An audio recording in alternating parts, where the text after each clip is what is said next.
இது 2 பேரும் என்ன பண்ணுறீங்க? பாப்பா பண்ணுறீங்களா?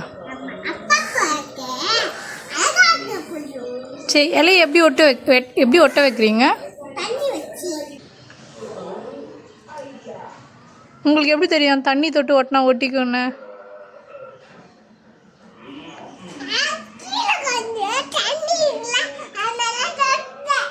என்ன தொட்ட காட்டு? எங்கே இருக்கு தண்ணி? எங்கே இருக்கு?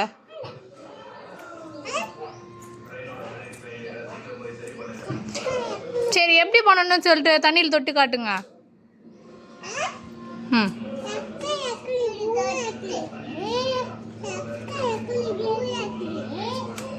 ம் பார்த்து விட போகிற. அப்புறம் போய் ஒட்டுங்க.